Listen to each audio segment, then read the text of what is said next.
You don't want me to start singing right now. Randy, we'd love you to sing. Please go right ahead. Especially since we're recording this roundtable. We'd love to have that spread nationally. I'm working on a song right now. Oh, you're just now working on it.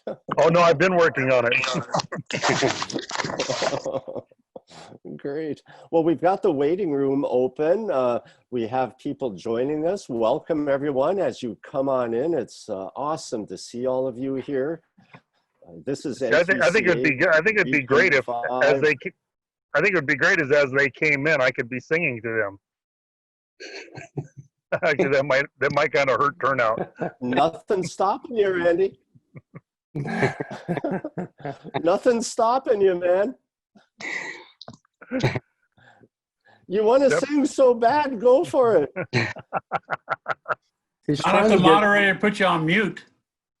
Yeah. Wouldn't be the first He's trying time. to get discovered. We're not close to Nashville on this one, I don't think. No, but we could pretend. Rob, I know that Rob, it costs a couple $100 to get him up to the microphone. Randy, you're not so expensive.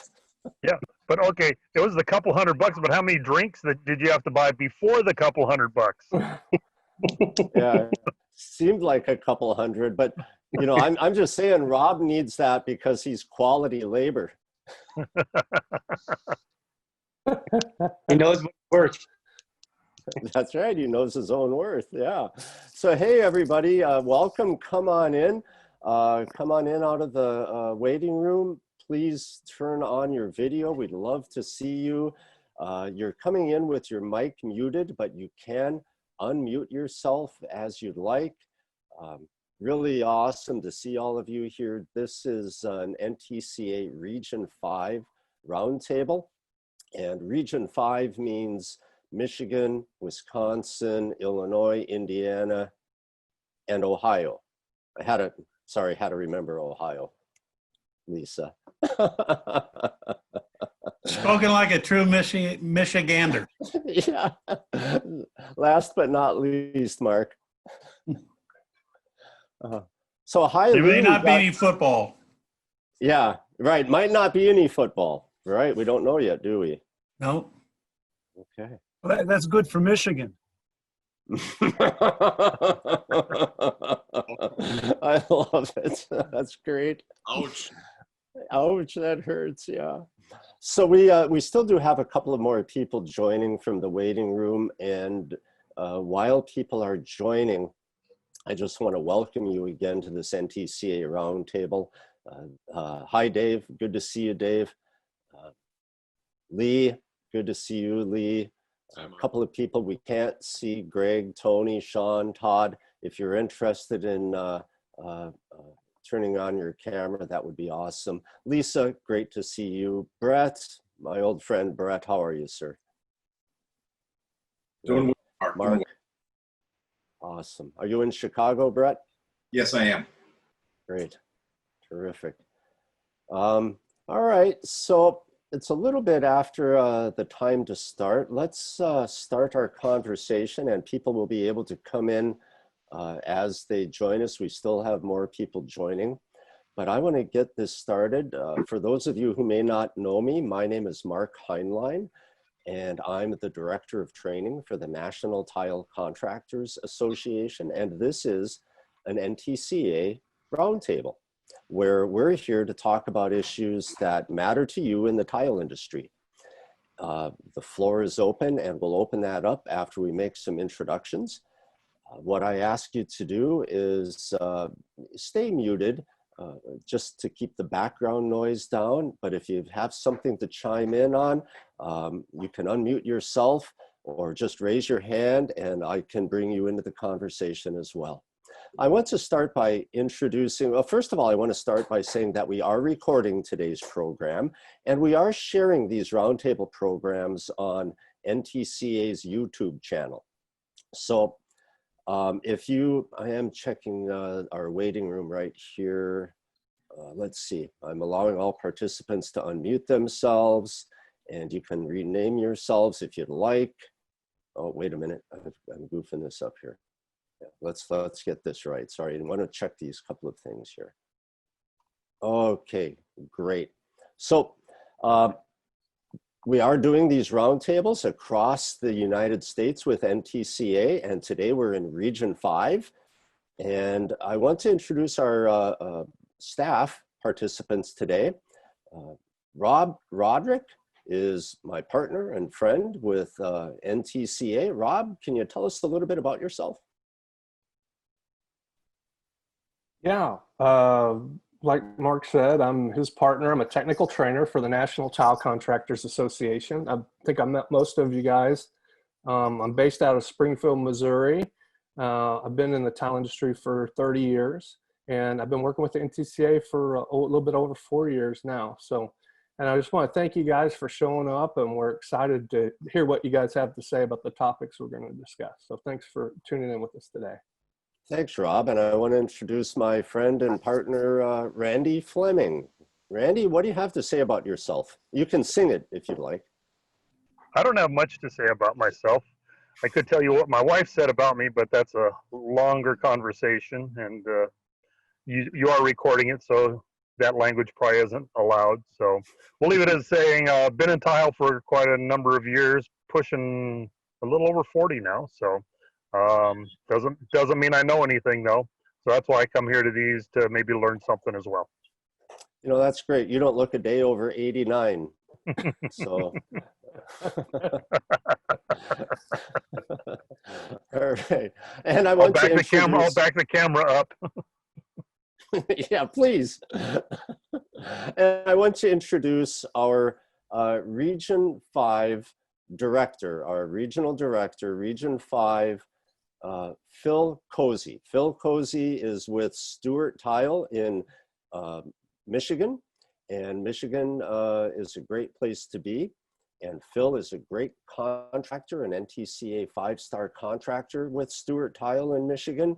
And we are thrilled that you're here today hosting this roundtable with us, Phil. If you want to welcome us and tell us a little bit about yourself, that would be terrific. All right. Well, hello, everybody. Thanks for joining us on this this first Region 5 roundtable discussion. I'm actually kind of excited about it. Because I've got some background noise, I apologize. So I just wanted to talk about some interesting things that I was talking about Mark yesterday morning. One was, you know, how busy everyone probably is right now, you know, because of the epidemic that we are dealing with right now. You know, we were pretty much locked down for a couple months, and now it's catch-up time. And the lack of manpower, you know, you only have so many skilled tradesmen out there, and it's very, very stressful for me right now, at least in the commercial end of it, because now I'm behind by 2 months. So I just wanted to talk a little bit about that, because it's, you can only do what you can do, and you can't, you know, I don't like to sub things out to people. I find that, you know, the work, you know, the quality just gets turned down so much. I don't want a part of it. I'd rather, you know, tell them I just can't man the job and figure out something else. Yeah. The other thing is lack of manpower. You know, I've got a really good crew, but I could use 20 more guys right now with how much work we have. So, I was talking with him a little bit about that, of how behind we are because of these, you know, it was two and a half months that I couldn't really do anything. So I know he wanted everybody to chime in on, you know, how busy are you, and how is your manpower, and how are things going, you know, with your jobs and stuff. Awesome. Yeah. Todd Cozy, hello there. How are you doing, sir? Good to see you. Welcome, Jamie Muntz. Everybody doing? Great. Thanks for joining us, guys. You can hear me, right? I can hear you, Todd. Awesome. Yep. Steve, good to see you. Sean. Go ahead, Todd. How is business with you? Business is going really well. Picking back up. The manpower thing, we've been talking about that since I met you, Mark, right? But yeah, everything is going great. I can't complain. wish we didn't lose 3 months of the year, and that was a lot of money right there that was lost. You know, to be honest with you. Okay. It was a great. Last So year it was our sounds record year of all years. Like we beat 2018 in, I want to say, May of 19. So those 5 months of 19, we beat all of 2018. And this year was like scheduled to be way beyond that. I mean, I know everybody took a hit though, you know. Yeah. I'm preaching to the choir here. Yep. But we're just trying to make it a minimal hit, and we're just. So it sounds like you're experiencing the same thing that Phil is, where you had a backup on some work in Michigan, and now the floodgates are open, and you're pedaling as fast as you can to keep up. And trying to keep quality up while trying to go fast. So how is that working with you, Phil? Keeping up the quality, because I know that you at Stewart Tile, and I know that Todd at his company are very concerned about doing the highest quality. How are you managing that? The quality on, and you do commercial work. How can you keep up the quality on those fast-paced commercial jobs? What are you seeing that's different that you can do to make that happen? You know, just you know, you gotta just stick to your guns and not get pushed around, because these superintendents on these job sites, they'll tell you anything. Speed it along, right? They get performance bonuses usually, and you know, they're just like, oh, the floor is fine, or the walls are fine, you know. And I hold a level up to, you know, some shower walls, and they're 1.5 inches out of plumb and 9 feet. You know, I can't do anything with this, guys. So sometimes there's a couple days of a what do you call that? A dead stance. I can't think of the word, but you know, we're to talk about it. So I'll just not be there with my crew until we can talk about it, and either have somebody bring this into the right, you know, specifications that I can accept it, or I'll fix it. And it's either A or B, you know. But you know, if they want to sit there for, which just happened to me, you know, 3-4 days, nobody really wanted to talk about it. And then they finally said, all right, well, how much is it going to be to fix it? And then they approved it an hour later. And now I just lost 3 more days. But it's sticking to your guns, you know. Yeah, everyone's in a rush. Everyone wants it done. But once it's done, then they start finding problems with it. Then it's, oh, you know, they don't want to talk about how much they pressured you. You accepted those bad circumstances, and now you own them. And yeah, sometimes it's a little bit of a battle, but I feel like I'm pretty well seasoned now at my age. You know, a long time ago, I used to get beat up a little bit, but now I'm not, you know, I don't fall for the superintendent pushing, because he does, you know, he's not going to care in, you know, 9 months when, you know, there's leaks, there's problems, the tile is not, you know, just things are bad. And usually they end up not liking me too much, but at the very end, you know, I think everyone appreciates that, you know, I try to give them a 10 out of a 10 very fast, 10 out of a 10, but I do try to achieve a 10, which is sometimes very hard to do when you're going 100 miles an hour.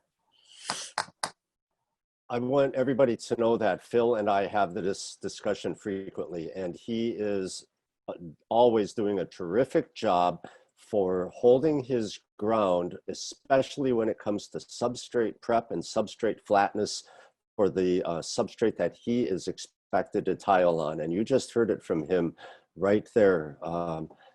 Phil, that is terrific advice. Hold your ground, know when to communicate, and get paid to do it, because you're backing up your schedule, right? Yeah. Yeah, because even when you do accept to do the extra change order for the work, you know, and I'm always very fair with my pricing. Now you're not setting tile, you're fixing for sometimes weeks. So, you know, it's a trickle down effect. And then all of a sudden, you know, it's just the pressure's on. So I don't really like to do really, really large commercial anymore, because I don't have enough manpower as I used to have, I feel like. But, you know, the medium-sized commercial jobs, I think I can still handle. Can I interject? Please do, jump in. Yeah, it's Tony from Tuscan Tile. I'm out of Cleveland. Hi, Tony. Thanks for I've been joining around the us. block. Yeah, my history is when I was a young man, I was a tile guy. Then I went out of the tile work.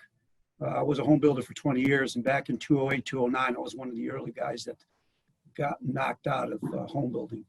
And I did not have an investment group. My portfolio was just through hard work over the years. So without getting into details, we lost a ton of change and never really rebounded for that. As you guys know, it takes a ton of money to go back into the home building industry. And our product was from 250 to 750 back in 2010, 2008. So I said, what am I going to do? And I'm back in tile. I was shocked at the amount of new products that there were because I was out for that block of time. But I'll tell you my most recent thing, you guys are talking about quality. Our typical jobs, and I've had as many as a 6-man crew with us, but our typical job would be like the Taco Bells, the Kendra Scotts, Lululemon, Michael Kors. So, even though you hear Taco Bell and Firehouse Subs and those type of things, the owners and the contractors that we work with are a step above, like your typical McDonald's, Burger King, burn them out. But with this COVID situation, I managed to pretty much work through it. But now I've been sitting on my butt for about a month, and I'm going to go to the other extreme. Here was my experience. I was really concerned about my contractor. We have 0 callbacks, literally 0 callbacks. I'm almost too picky, but we had a 5-year renovation at a Taco Bell in Canton, and I couldn't staff it. So 8 weeks prior to that starting, I told the contractor, well, he pulled the rug out he didn't pull the rug out, but with me telling him that I couldn't staff it, I wanted to give him ample warning just in case I can't pick up people. And I couldn't. I went to job boards. There was nobody replying. So ended up losing that project. But now I'm doing more bidding and coming back. So that's my experience. You try to be conscientious to the builder or the general contractor, and sometimes it bites you in the ass. So it's a very sensitive balancing act. It is. I have one question for you guys. You don't want to, as a group. I'm sorry, I didn't mean to interrupt you. Sorry, go ahead. Yeah, I have one question and I'll shut up. So as a group, do you guys feel that you're paying the proper scale? I know some of you guys are union, some are not. We're non-union. I'm actually an open shop. And do you feel that you're paying be it your labor or your skilled tile setters, are you paying them fair as far as you can see? Are you paying them more than what you feel is out there? Tell me about that. And is that affecting who you're bringing in or who you're losing? Bill? I think I pay my guys pretty well. I do. And I always I'm a firm believer in, giving people bonuses on top of their pay. I mean, if you're going to more, I feel like you should earn more, even from the newest guy that's been with me for, 3 months, if he performs well, I like to give him, whether it be $100 on top of his paycheck or something. I think that my dad taught me that that's really, really important, and it's a respect thing, and he'll make you more money when you're not around, Yeah. But yeah, I pay my guys pretty good, and I think I'm getting paid well right now. It's more of a concern of, with this COVID thing, a couple things happened. I had a big development in Detroit where my money was held up for 4 months, and it kind of like, it was really bad because I had to pay all my suppliers, and it was kind of scary too because we don't know what was going to happen. I ended up getting my money very recently, but yeah, going 4.5 months to get paid, that was really, really scary. But other than that, I think I'm paying my guys pretty good. I think I'm getting paid pretty well, but it's a manpower problem for me now. I can't find guys, $45 an hour, the skill level is not out there. And I just turned 40. I feel like I'm a lot older than that, to be honest, because I've been doing this since I was a little kid.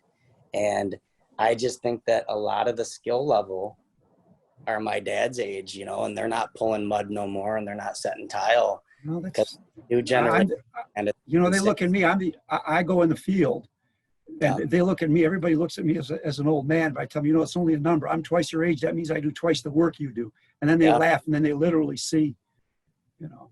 Yep. I know. My dad didn't stop till 2 years ago. He was 68 and he had a stroke, so he had to. But before Wow. that, he was traveling with us at all these retirement facilities around the Midwest, called Trilogies.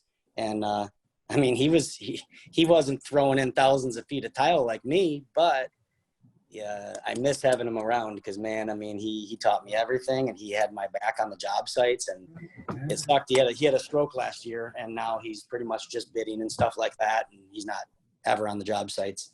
But yeah, that hardworking mentality. I'm not saying everyone's messed up, but there's a lot of people that are, you know, in their 20s and 30s. I mean, I ran through so many people this year. I bet you 40 or 50 guys, you know, and it went from people that are just like, you know, no car, and they just like, I don't know. It's just, yeah, it's pretty crazy, the skill level that's out there. Yeah, that isn't, yeah. It just doesn't exist anymore. Last fall, I had the last fellow that I let, well, one of the fellows I let go last fall was on was on parole and drugs and all that, was in a halfway house. There were 4 other individuals at the same time in the same halfway house that he was at, who all worked for me at one time. That's how Wow. tight knit this community. When I heard that, I was shocked. Wow. So I don't know what's going to happen here in the Cleveland area. It's you know, we're not getting any of them. As they say, you're not getting any people from the South. The Mexicans coming up, and there's a lot of good workers that come up, but they all get filtered out before they come here. So I you don't know. even have the opportunity of picking them up. I know. You know, I've been So wanting to start this apprenticeship. I've been talking to a few different 5-star contractors about it, and, you know, getting some people off, I don't know whether it be Facebook Marketplace or whatever for new hires, or Craigslist or whatever, and trying to get that 20-year-old kid, you know, and trying to, you know, offer a little bit of an apprenticeship and stuff like that, and try to teach them and come up, you know, and I'm just having a hard time with that. I got a couple good people this year, but I need like 10, you know, and that's my battle right now. So I've been backing down on the contracts, you know what I mean? Telling my dad to go down on the bidding, you know? I didn't realize I wasn't on video. Sorry, guys. Well, thanks for sharing that with us, Tony. That's awesome. Does anybody else have anything to add to that labor wage discussion? Todd, perhaps, or anyone? Jump in if you do.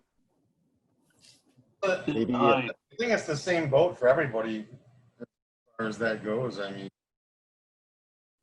all of us at the NTCA here, we all try to promote the skill level, you know, and try to get that out there, and we all do what we can do. But it's kind of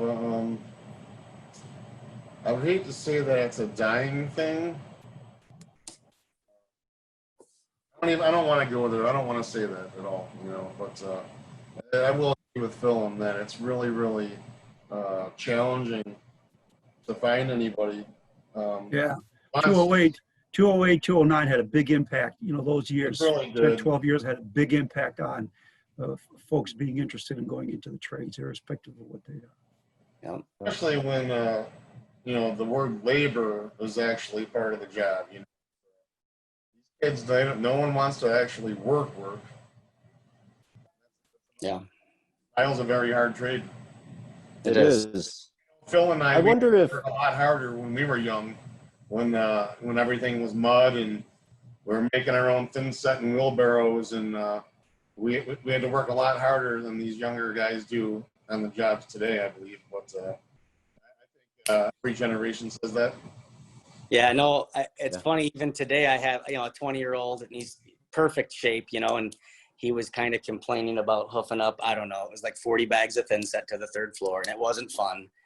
But I felt like I was my dad for a second, because I was just like, you know, when I was 15 years old, you know, I used to have to hand make the thin set with silica sand and Portland and liquid latex, you know, and turn it in the barrel and do this and do that. And I caught myself like, oh, I'm that guy now. I'm that old dude. that likes to talk about 20 years ago, you know? I don't know, it was funny. Dave Gobus, do you have something to add? Yeah, I think this labor is a universal problem. It was a problem for me 30, 40 years ago, and it's still a problem today, which is why I got involved with CTF, curiously. What we did in our company was use a sliding scale when we were bidding. And what range we would bid at, what margins we would bid at would be determined by what our backlog was. And believe it or not, there are times, everybody says I should have doubled my price. There are times when we were bidding 100% over what we would typically bid. But, you know, our scale went from 30% to 100%. And anytime we were over 16 weeks, we were at 100%. And, you know, it's not an answer, but if you're going to pull your hair out, which, you know, most of mine's gone, at least you get paid for it. I mean, that's the irony of this whole thing. When I sold my business, I wanted to get out of business. I was getting an ulcer. You know, I sounded like Phil. Can't find nobody. We had a fine-tuned machine. We owned every piece of equipment that there was to get rid of labor. I mean, we had any piece of equipment that would replace manpower, we owned it. Even a hydraulic lift gate on a stake truck, you know, whatever it took. Yep. But we still couldn't get, you know, there still was more work than we could handle. And it became problematic for me. And I started raising my prices, and I'll never forget this. I started raising my prices in February. And by June, I was running double. And the only thing that happened was my backlog went from 17 weeks to 2. But I maintained a 2-week backlog through the rest of the year at 100% increase in my bidding. Wow. You know, if somebody says you're too expensive, who cares? You know, the same thing with being difficult, like the other thing Phil mentioned was, you know, he's kind of hard to deal with because he always wants perfect. And I had guys that wouldn't even let me bid because they said I was too hard to deal with. But in the end, those guys became negotiated accounts. There was no bidding anymore. When they wanted something done, and they knew it was going to get done when I said it was going to get done, and that I wouldn't be back, they just handed us the work. Because that started being worth it or something. Yeah, I mean, we did over, when I got out after 28 years, probably over half of our work was just negotiated work. We didn't even bid it. And I'm talking big companies, you know, like SC Johnson Wax, GI Case and Syncerator, big commercial outfits. They had a budget. They asked us what we thought it would be. The only one that ever said anything to me was Johnson Wax, because I could do a $100,000 job and they'd never give me, I never had to bid it. And one time the guy says, I asked him, you know, I says, it feels kind of strange. And he says, well, he says, if we ever ask you for a breakout, he says, we expect you to give us the breakout. And he says, and the first time you screw us, it's done. You know, so that's my 2 cents worth is, you know, because labor is so short, because it is so specialized, you know, think neurosurgeon as opposed to general practitioner. You know, that's really the way to treat it in my perspective. Yep. So labor shortage, qualified labor has been an issue for a long time, and it's still an issue today. That's a big issue with all that is you have unqualified labor. Okay, so we're a company here. We're looking for some qualified labor to do the job. any labor out there that's remotely qualified is now in business for themselves, and that is now your competition. So your direct competition is somebody that is doing the job not to spec whatsoever. And that's where the field is at now, in my opinion. They're not my competition. I don't I care. understand what you're saying, but I don't That's care. what's out there.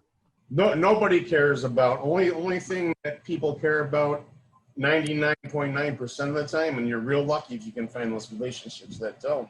Yep. But looking at that bottom dollar, and it's there really isn't much loyalty. We have a few people we deal with that, no matter what, we're gonna have that job, just like you with your accounts. But I'd say like out there, like 90% of the situation is your competition is. Not to be offensive, but you're speaking in fear. You're afraid you're going to lose the work. You're afraid you're not going to have any work. Well, if that's the case, then you need to back your bid scale back down to where it was. But what I'm saying is, I didn't find that to be the case. I heard when my margins, when I was bidding against tile contractors, when they still had tile contractors, locally, it was Marv Brackett, Don Lucas, Lippert, was still around. But when I had to start bidding against floor covering stores, my margins were cut in half. And I don't want floor covering store work. I want tile work.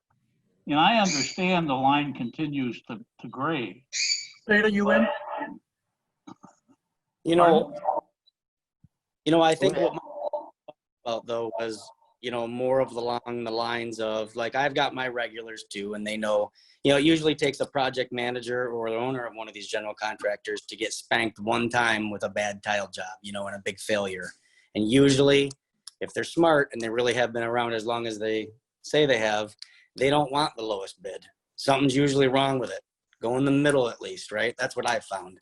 Yeah. But I think what my cousin's talking about, which we don't even mess with fast food anymore, not around here, is, is that no matter what, they just go with the low number. And that's just it. The sad thing is, I've got an estimator I'm paying, $80,000 a year to, he's bidding everything. And, 6 months ago, we were losing a lot. I mean, we weren't landing stuff, These are different times now because everyone's so behind. Now you can kind of name your price for the last couple months around here, if you even have the guys to do it. But as far as the fast food thing, if you're at 18,000 and, B&B or whoever is at, at 14.2, I have a contractor that would come to me and say, hey, can you tighten it at all? What do you think here? And, but there's so many that are just like, hey, there's a $4,000 difference. Boom, he has it. That's it. And it's just, it is the reality. Hopefully, sometimes I've tightened it up a little bit, knowing I'm going to have to go in there and fix that entire dining room with that 24 by 24, knowing that cement is going to be ferocious. And hopefully I can pick up that $4,000. And now I got the job. I did it way better. And essentially it cost them the same, But it's a strange game out there. But right now, it's kind of name your price right now. It really is. I mean, that's what I see at least.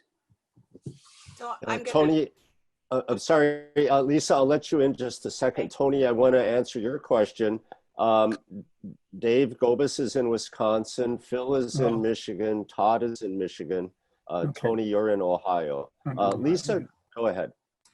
I was going to say, listening to the conversation, and we've had this topic many, many times at NTCA Roundtables, at Total Solutions, and sometimes at when we've gotten together at coverings or surfaces.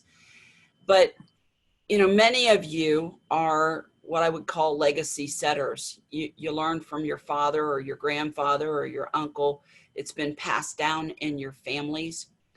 And in a way, your family businesses or your careers were set up sort of like the same way you set up your business. You create a pipeline of jobs, and then you work forward to fill them. And I think we're at a crossroads in terms of all of our labor, no matter what really category it is in the United States, but particularly in the tile trades, where we have to look backwards a little bit. We've got to look at that pipeline and say, how do we develop that labor coming forward? It's not just a matter of, do we get an apprentice in and then put them through CTEF, which is great. We want to do that, or NTCA trainings, but how do we get them to that starting point? And I've mentioned many times, I don't know how many of you are involved with either a chamber of commerce, or, you know, maybe a local boys and girls club, or even just in your community, your kid's school. But I'm going to tell you, my experience is that kids begin to look at that and start to choose about 6th or 7th grade. I know that sounds really early, but that's 11 or 12. And they're starting to look at, do I really like school? Do I want to, you know, I'm going to go to high school. I have to go to high school. I don't want to go to college. What am I going to do? And if you wait until they're in high school, you've waited too long, because at that point, there are so many other things pulling at their interests in terms of what they're being exposed to. You may not have the opportunity to introduce them to the tile market. So how do you do that? Well, you know, I will tell you that the schools are always looking for a volunteer to come in, either talk about, or your local, some of your local little business clubs that you have along across the United States. But, you know, introducing them to a trade where they can make out of school $40,000, $50,000, $60,000 out of high school is going to make some of them think twice. You know, having them as apprentices once they get to be old enough to be on your job sites, you know, 15, 16, 17 years old, start them out.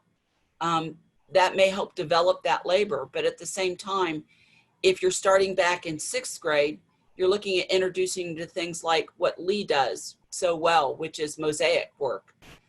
It starts to make them fall in love with the artistry of the industry. And, you know, you support their education, but at the same time, you're giving them glimpses into the types of trade and the types of people and the kinds of things that you want to do in our tile trade. So I think we have to look back, and we have to start looking at that pipe as a pipeline, just like we do all of your businesses and your incomes, and say, where are we going to start to develop this labor back further, so that when we get to a point when they get to that age, they have an interest, we can employ them in small ways and then work them towards graduation, where we can get them into CTEF or get them into NTCA training and then move them forward in that. And that's where I would look to doing that. Dave. Hey, Lee, are you on here? Yes, I am. You know Trask Bergenson? Yes.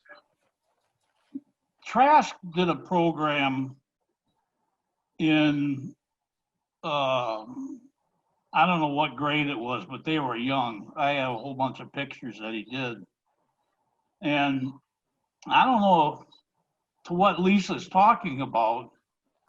Your type of work, you know, making snakes and whatnot, butterflies, whatever, them kids just, they go la la about that. They love that kind of stuff. And to what Lisa was saying, I can't think of a better candidate to stick in a grade school than you. If you ever get the gumption to do something like that, why don't you hook up with Trask and ask him? Because I mean, he had a really good time doing it. And to what Lisa says is correct. These kids grab on that. They never forget it. It sticks in their head because they're in their formative years. And see what kind of success Trask had with it. I'm just throwing it out there. I'm just, you know. I'd be open to anything like that. In fact, when my boys were younger, I did a couple of presentations at their schools over the years, doing exactly what we just discussed, showing them wow factor side, just to get them interested. because that's all they want to see at that age. And then you can slowly work them into the understanding of the hard work side of it. Yeah. At first, hooking them is pretty easy. And that's what I found anyway in going to the school and doing presentations. Yeah, I'm with you there. It does I work. understand exactly what you're saying, but Mark, this might be something you guys want to bat around a little bit, building on what Lisa said. I'm just throwing it out there. Well, I know most all of you tile setters have extra tile in your garage, or you have a garage full of tile. You always have some leftover thin set somewhere along the line. And I can tell you that, you know, maybe not a lot of you know, but I took about 9 years out of our family business and I went back to teaching school. I actually have a degree, master's degree in education and in art education. And I taught that. And I had a few kids that went on into the trades in different ways. And it was part of what we did in terms of career education, especially focusing on those kids that were kind of at-risk kids. So that those materials are never wasted by your local schools, I can tell you that. But looking at the problem in a backwards direction, you know, we can all sit back and say, well, I can't find people. But I think we're at a point where we have to purposefully develop those skills or develop that interest to get them into our industry. Well, the reason I'd like to see NTCA involved in it officially is to elevate the profile.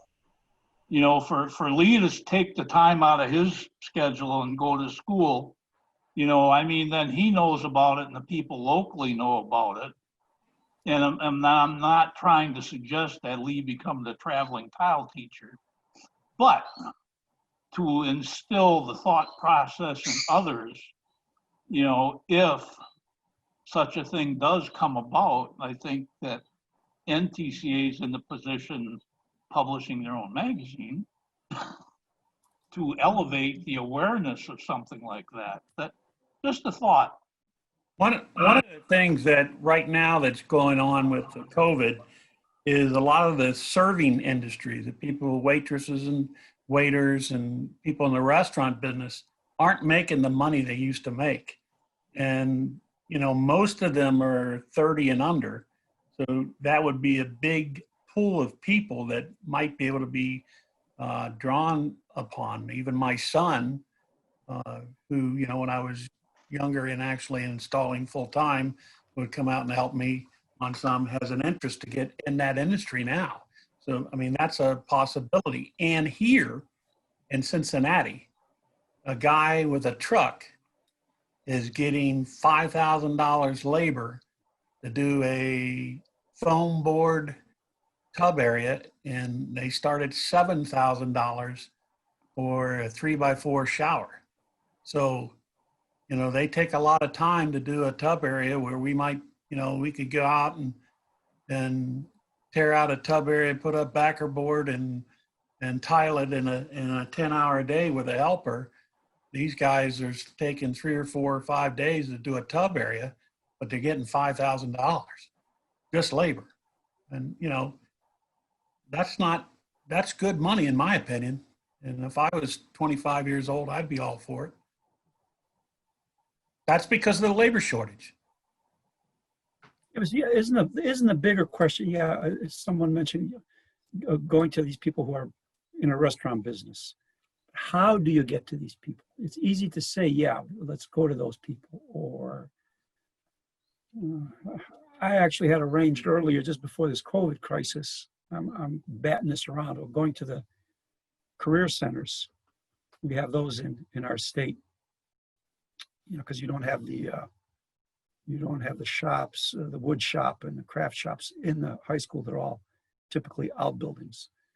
But you know, I came real close to that. I've been trying since last fall, and it all went, you know, belly up again. So, you know, how do you get to these people who are at home, not working, and may want to work just to bring money in? I don't know how to get to those people. putting an Tony, ad in I would Craigslist say doesn't help. you were onto something there, I think, with your career Yeah, centers. I know in Michigan, there's Michigan Works. I don't know if any yeah. of our Michigan people have ever tried that route, but that would be the place, first stop, would say, in our state, in You Michigan. know, a career center here in Ohio, the way they're set up, a career center will have students from as many as 15 different school districts. They'll have representation on that, and then they'll send their kids who want to be doctors or, you know, nurses, hairdressers, mechanics, HVAC. We have a great one here in Ohio, in Cleveland, called the Cuyahoga Valley Career Center, which is huge. So one of the other fellows made a comment, well, we don't want to get NTCA into being the teacher. Well, maybe we do need to be the teacher. So Maybe when you're traveling, instead of traveling to the tile stores, travel to the career centers and invite the people from the tile to go up to the career center. You're going to hit two birds with one stone. I think that's a great idea. It is a good idea. And I'm Tony, heavily involved here at in Cleveland. I'm a board member at what we call, I think they call up in your, I don't know what they call them up in Michigan. We're educational service agencies. They have another acronym to that. So I've been on that board for many, many years, and we have a broad range. So, you know, I understand where education is coming from. But I think Tony, that, you can also go to the Ohio Means Jobs. oh yeah. And use Ohio Means Jobs. And then there's also, in many states, there's also a resource called Skills USA, where they're looking for people to mentor candidates. So Skills USA is also one in your area that you could possibly tap into. But the Ohio Means Jobs is also going to serve those that are underemployed as well as unemployed. And so those are two sources. The other thing we have Live Oaks here in Cincinnati, which is a group of schools. Yeah, you guys are great. I know you very well. We have Butler and Warren County Career Centers. Yep. You know, those might be a way to start gathering.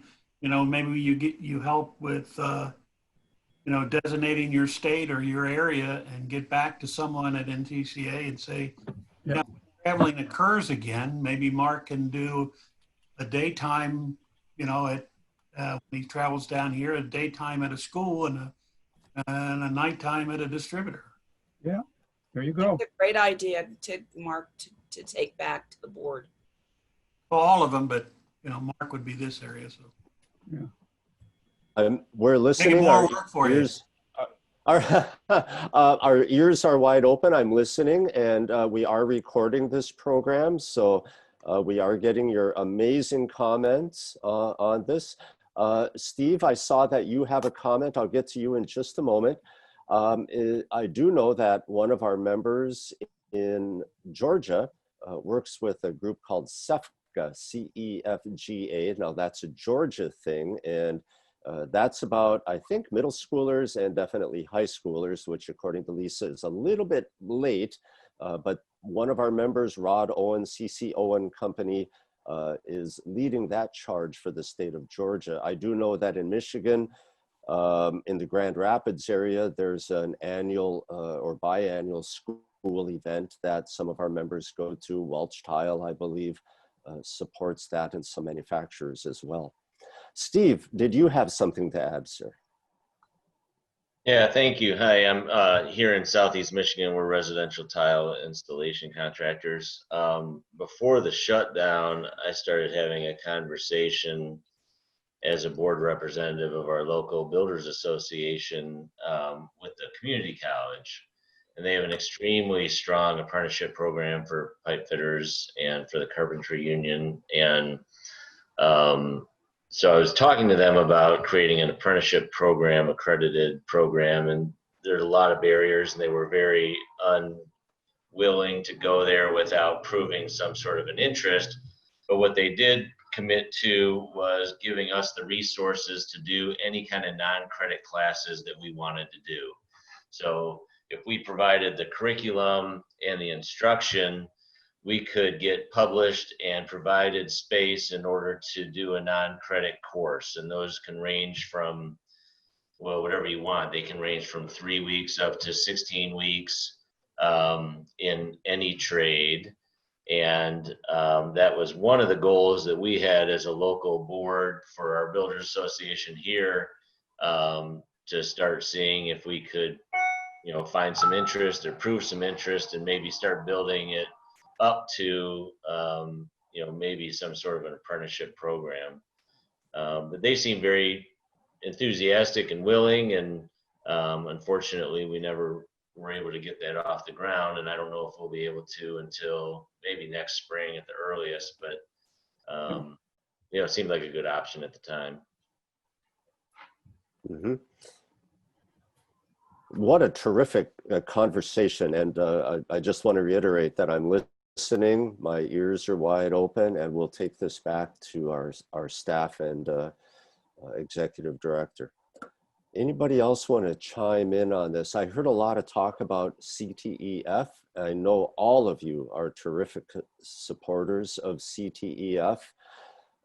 I want to take this opportunity to segue from the conversation just a little bit to let you know some of the funding issues we have with that amazing education foundation. During this time when we can't get out to do the certifications, we have a lot of people ready to do them, but we just can't travel yet and get groups of people together. I want you to know that beginning in the next month or so, CTEF is going to be holding an online auction for products and materials donated to help support CTEF through this period of time.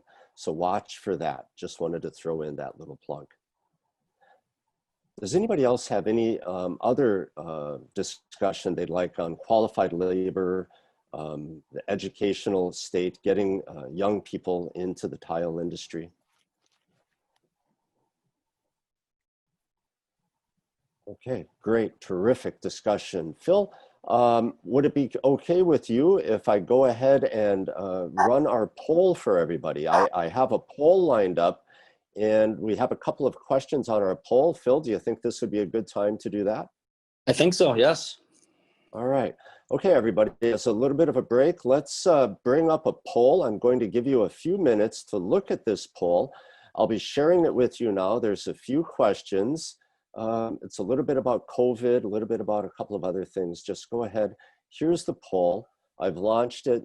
Take some time, look at the questions, and then I'll share the results with everyone and we can see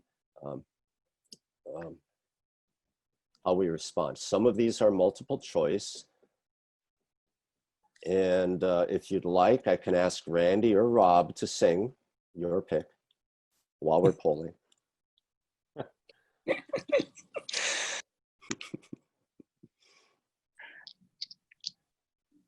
Answer some as best you can. We'll share the results with everyone when we're done. Got a total of 9 questions. Didn't know you were coming to do a test, did you? Jump that. Well, we talked about education. You got to have tests. You know what I forgot to talk about shortly is I got some stuff stolen from one of my job sites because I see some questions in here about do you have the right insurance coverages, and you know, is anyone experiencing any theft or anything like that on their job sites for materials or stuff like that? Yeah, that's okay. Our conversation took a great turn and we can get into those things. I see all of you are starting to answer the questions now. That's great. I'll try to keep an eye on it. Once everybody's in, we'll go ahead and share the results. I was told I need to get the Jeopardy theme song going, but that's copyrighted. Maybe Jamie Munson. Jamie, do you like to sing? I don't really know that tune that much. No. It's enchanted evening. I love it. All right, almost done? Nope. Yeah, we're almost done. Thanks, Jamie. Nice job. I'm going to give this just a few more seconds, give all of you just one more chance. I know there's a lot of questions today on the poll. It's like if you don't answer every question, it's going to let you, not going to let you submit it. And I'm not a contractor. Oh, really? Yep. Oh, I should have put an NA on there then. Is that what you're saying, Mark? Yeah, it won't let me submit because I'm not answering the contractor questions. Yeah, that's the same thing for me as well. Oh, okay. Thanks, Brett. Oh, that's great feedback. I'll put an NA on the next edition of this. Just for now, go ahead and click on anything. It's okay. Act like I'm a contractor. Sure. Yeah. I've done that before. Hey, Mark, are you guys going to resume the workshops at all? Thanks for that question, Todd. Yeah, while we're finishing this up, that's a terrific question. Todd asked if we're going to be resuming the workshops. I can reply to that. We are taking a very studious approach to the COVID situation nationally. We do talk about it on a daily basis. We reanalyze everything on a weekly basis. And we need to be safe based on all of the different states and regions that we or that we visit, excuse me. And we need to be safe for people like Rob, Randy, myself, Luis, Scott Carruthers, that have to travel through so many different states and the whole hotel thing, all of that stuff to make sure that we're meeting the regulations for wherever we're at. And then once we get there, whether all of our attendees will be safe.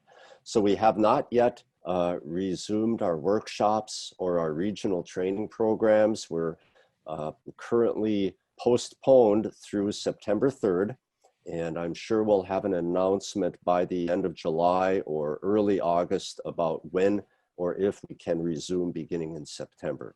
So that's kind of a non-answer to your question, Todd, but the answer is we're taking it very seriously. We know that people want to come to our training programs. We have virtual workshops. We have these roundtables. We're trying to fill the void, but we're hearing all the time that people cannot wait to come out and be with us in person at our program. So as soon as we can, we'll be there. I hope that answers your question, Todd. I'm going to go ahead and end the poll. And I am sharing the results as soon as it compiles. I'm sharing the results here. And Phil, if you don't mind, I'm going to ask you to sort of review the poll with us. Would you start there at number 1? Yeah. How have COVID-19 safety measures or illness affected your business or operating practices? So 24%. Business has declined, not enough work. 18% business has increased, I can't keep up. 29% business has not changed, it's normal. 24% COVID safety practices have increased my operating costs. And then 29% delays from COVID shutdowns have squeezed my timelines. Question. Mark, is this only this group that's here? This is only us 10 or 12? This is only this group. Oh, okay. Yes, this is only this group right here, but I can tell you that I do ask these questions or similar questions at all of our roundtables. And the results do vary a little by region. I can tell you that. Phil, how about number 2? For COVID-19 safety, does your company or area require social distancing and safety measures such as wearing masks, disinfecting tools, and common touch areas? 82% yes, 12% no, and 6% they don't know. Here's your question, Phil. Let's see here. Number 3 here? Yeah. Okay. Have you or your company experienced job site loss from theft or vandalism? So 41% yes, 59% no. Real quickly, I lost some pretty expensive material recently in Detroit. And I don't think that, I'm still waiting to hear back of what's going to really even happen, because most general contractors, their deductibles are so high, you know, if it doesn't hit 10 grand, I don't think that they will make a claim. I'm not sure the legalities of it yet. I'm still waiting to find out, but it's just a shame, you know, and it happens. And usually, you know, if you, I had it up on the 3rd floor of these buildings, and someone actually went in there after hours and walked all of it down from the 3rd floor in 100-degree heat, and cleared out my entire building. And it was pretty messed up. So me and Mark talked a little bit about, you know, different insurance coverages and liability insurances. And, you know, I don't know, I wish I knew more about it. I kind of let my my mother kind of handle all that. But, you know, even extra riders and stored materials and stuff like that, because yeah, I took about a $9,000 loss this last Thursday, and it was not fun. I don't know if anyone wants to chime in on any of that before I go to number 4. Mark? Feel free to chime in. Have any of you had losses? 41% of you have had losses. That's a pretty high number. Yeah. And not only did Phil experience the loss, but it set him back on materials and being able to get the work done. So it's a big hit. Yes, for sure. Okay, so we're at what, number 5? Has the intense heat of summer caused you to change your work scheduling? 24% said yes, 76 said no. I can tell you we absolutely have.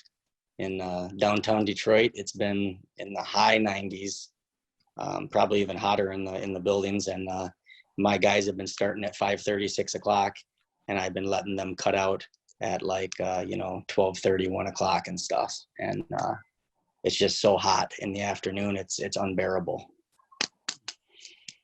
I know if I can pause here, Randy Fleming, maybe you can comment a little bit on that. Randy, tell us a little bit about what it's like where you live and work and your normal work day. How do you manage this? So for me, I do commercial work as well, and if it's an exterior job, so I'm Central California, and if it's Bay Area work, most of the time high rises. Whenever we do work on a high rise, they'll shut down the all air handling units for that floor. So even if you're working in downtown San Francisco, it can still be 80, 90 degrees on the floor you're working on. But exteriors, all that, I'll start whatever time to get out of the heat. 2 a.m., whatever, especially if it's an exterior. Absolutely. Okay. Easy questions here. Are you or your company an NTCA member? You betcha. 88% are not yet. And for those of you not yet answering, let me or Rob or Randy know how we can help you, inform you on the benefits of membership and how that can help you and your company. I think everybody here that is already a member will agree with that. It's a huge lift up for a tile contractor to be a member of their professional association. We talked about qualified labor, and we talked about CTEF certified tile installers. Most of you either are or do employ CTIs, 59%, and some of you not yet. So some of you manufacturers may have responded in a not yet column to boost that number, right? But this is an important thing. If your company does not yet have CTIs on staff, or you're not yet a CTI, get in touch with me. Email me, mark@tile-assn.com, and I can help bring you to that level of certification. We've been talking about qualified labor, and this is the first biggest step to prove qualified labor and an understanding of tile industry standards. Phil, you want to jump over to item number 8?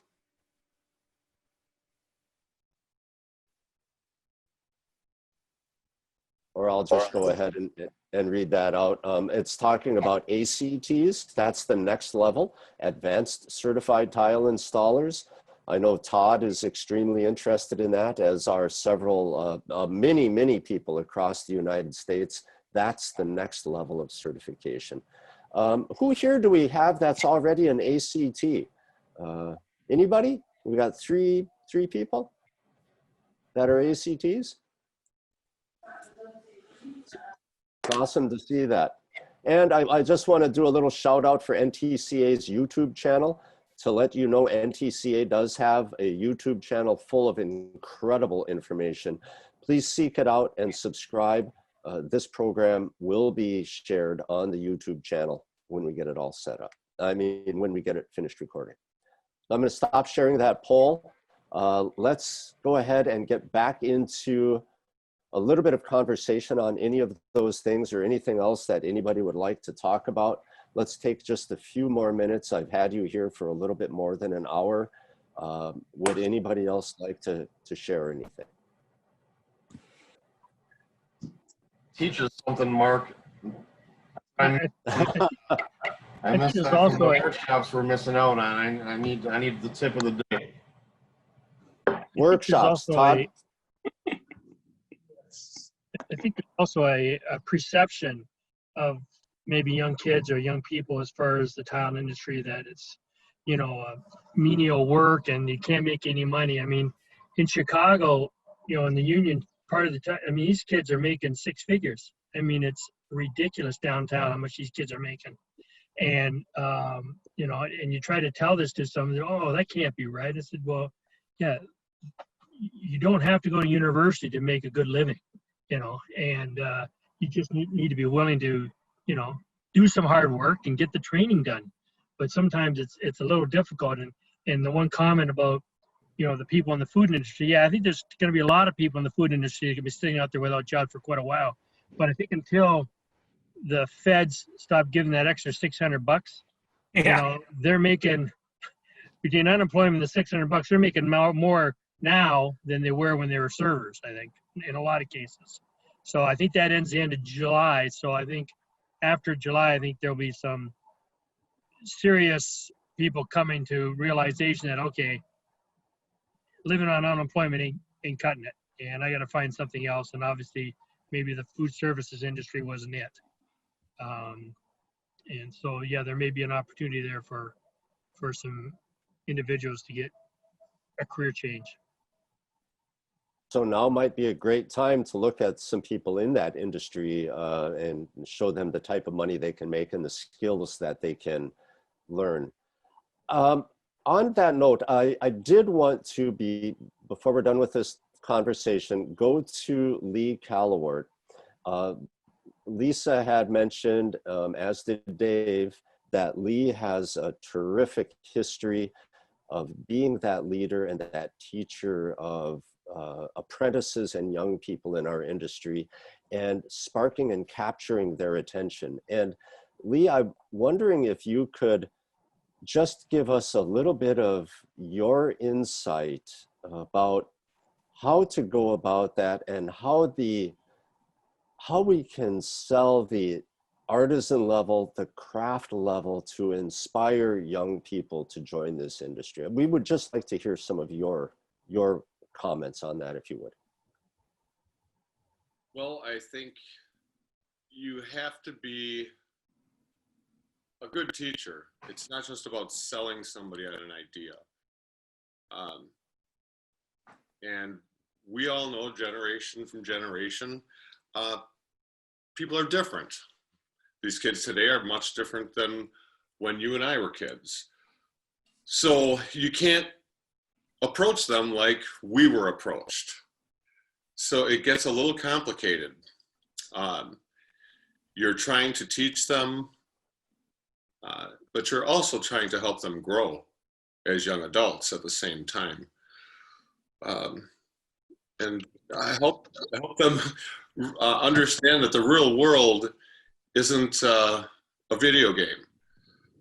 So, but getting them interested is pretty easy. And keeping them interested is pretty easy.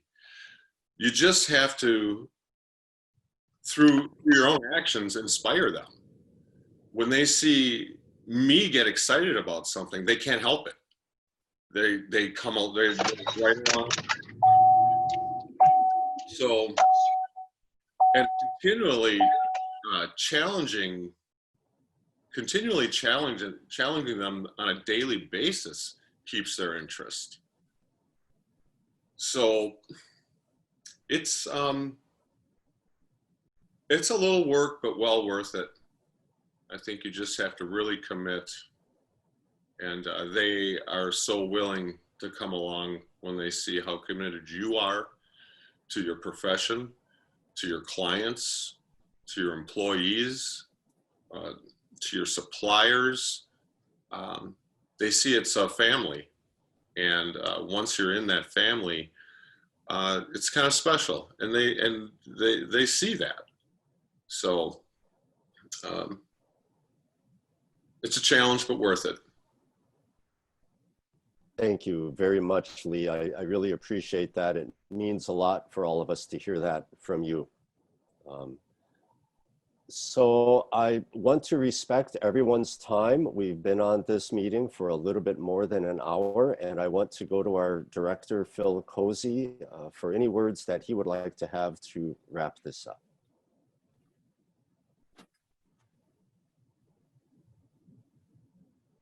If he could. Oh, you out there? We'll ask him to unmute. All right. Sorry. Okay, I was talking to myself there. Try again. We definitely touched on everything that I wanted to talk about. You know, I wish we had more time, but I think that's pretty cool that we're going to do this every 2 weeks, I believe. And there was a guy, I think Steve, sounds like you're from my area. I'd like to connect with you and maybe talk a little bit about stuff. And you said there's different organizations that you've been a part of and stuff, and I'm really interested in that. And yeah, I mean, you know, we're all in this together. This is our trade, you know what I mean? So we have to just be, you know, we have to respect it and just try to do the best job that we can. And, you know, I'm still constantly just learning from people like you and getting good ideas and stuff. And I really am happy to be part of this club with everybody, because I still have a lot to learn, even though I've been in this, you know, doing this my whole life. And there's even a few things that I wrote down that some people have said. I got some notes all over the place, like Skills USA and stuff, because the lack of workforce, you know, there's lack of people in it that are skilled. But I've got some ideas now. I'm going to Google some stuff, and I think that I need to just start pulling in some more younger guys and be a little more patient with them and try to give them incentives so that I have new people, because I can't have a crew of, you know, 60, 65-year-olds, you know, slamming in tile, because they're just, you know, it just doesn't work like that. So I've got to figure something out to get the young people involved with my business, at least, because it's just it's very, very hard, you know, on your body. But real quickly, is it Steve D. Giuseppe? You're from Southeast Michigan. What is the name of your company? And I'd like to exchange numbers just so we can chat or something. Yeah, I'll send you my number in the chat, but we're called Tandem Tile and Stone out of the Ann Arbor area. Okay, gotcha. Yeah, it'd be really fun to connect. And yeah, heck yeah, man. That's one of the best parts of the NTCA, in my opinion. When we first joined, is just the, you know, meeting people and networking and stuff. And I've got a bunch of stories I could tell you about some guys I met out in Pittsburgh that helped me out with a punch list that wasn't my fault, but I had to do it anyway. And but yeah, I love meeting people and befriending people, because I work all over the state for sure, and you never know when you're going to need a friend in a pinch. So I definitely like the network. But other than that, no, we touched on everything. You know, me and Mark will come up with some other topics in 2 weeks when we do this again. And I actually really enjoyed this. You know, having all these months off of work, I haven't had any involvement in doing too much with networking and NTCA stuff. So this was definitely pretty cool. I want to thank you, Phil, and thanks to all of you. If any of you have any comments or things you would like to discuss next time, like Phil said, we will have a next time. we are still doing these on a routine basis, but in August, we will start doing them every 2 weeks. You are welcome to join any of them. You'll see some new activity on our July 26th program. If Mr. Will White could give us a little wave there, we'll see him on July 26th. So come in on that program. You don't want to miss it. Go to the NTCA website, like how you registered for this one, and sign up for future ones. Stay tuned. And I want to do one last thing. I'm going to hold this up. This is very simple, everybody. NTCA has a new texting update program. So this is an opt-in where we will send a 3, 4, 5, 6, maybe tops texts a month to update you and remind you about all of our programs. To opt in, all you have to do is text NTCA to 31996. NTCA to 31996. So please go ahead, do that today, opt in, and that'll be just our little reminder to you to go ahead and register for these programs so you don't miss them. Thank you, everyone. Terrific conversation. My head is full of your comments. We will pass these on to our staff and leadership. And I want to thank everybody for being here and participating. Looking forward to seeing you next time. Stay safe. Have a great day. Yes, sir. Thanks, Mark. Okay. Bye, everybody. Thank you. See you next time. Thank you.